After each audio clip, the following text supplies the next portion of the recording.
Yes, the Stratos is being reborn, though nobody at FCA has cared enough about Lancia to do it themselves. Instead, it's being built by Manifattura Automobili Torino, MAT, the same custom low-volume builder that takes care of the Apollo Aero and James Glickenhaus's fabulously crafted SCG-003S. And Lancia itself has had nearly 8 years to react to the new Stratos, because MAT is basing it off the 2010 concept car it did for German auto parts billionaire Michael Stoschek. There were plans to turn that concept into a production car, but it ran into the brick wall that is Ferrari. In Italy, the 2010 Stratos from Stoschek's new Stratos GBR used a shortened Ferrari F430 aluminum space frame chassis and its 4.3-litre naturally aspirated V8 engine, too. And then Ferrari got wind of it. It was already feared until that Glickenhaus's P4/5 used the same F430 expensive bits to greater acclaim than the original car. It next Scuderia Cameron Glickenhaus's idea of using a Ferrari badge on the race version of the P4/5, so the timing of the new Stratos couldn't have been worse.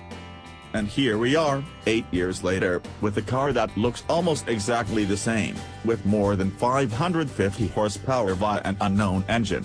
It will use the same mid-engine layout as the original Stratos, which didn't attract Ferrari's ire when it used the Dino V6, but that's as much mechanical detail as MAT is handing out.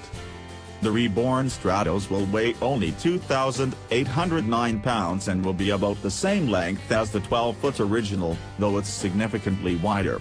There is no news on what chassis it sits on, though common sense would suggest the Alfa Romeo 4C's carbon fiber tub would be a good place to start. It's safe to suggest it won't be sitting on any Ferrari architecture, at least, not with Ferrari's stamp of approval, but a turbo V6 behind the cabin of the 4C's chassis would also make both economic and dynamic sense. But, then, it's Italy and the Italian sports car world, so expect common sense to be rare. And in a major overthrow of history, the homage to the original, Bertone-designed Stratos, penned by Marcello Gandini, has been drawn and engineered by the Italian design house's arch-rival, Pininfarina.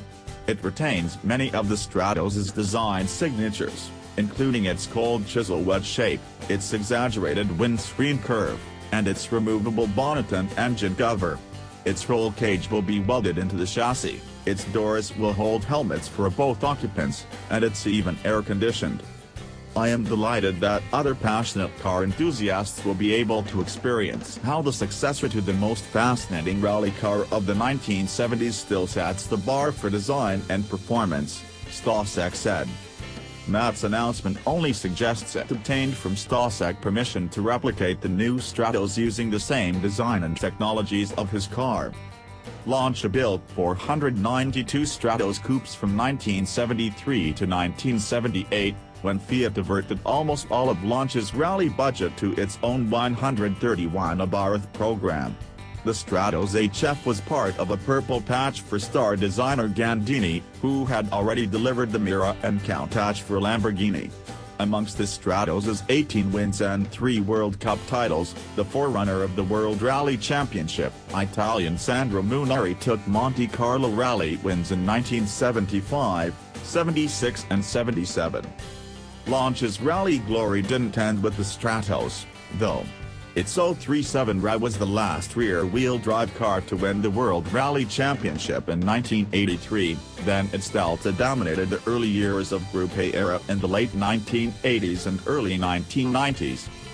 Since then, crickets and tumbleweeds. Lancia today sells basically one car, the Fiat-based Salon small hatch, and it sells that almost exclusively in Italy, to Italian women. Its glory days are long gone, and with FCA spending enough energy reviving Alfa Romeo, those glory days are not coming back, especially without this Stratos revival to give it a shot in the arm.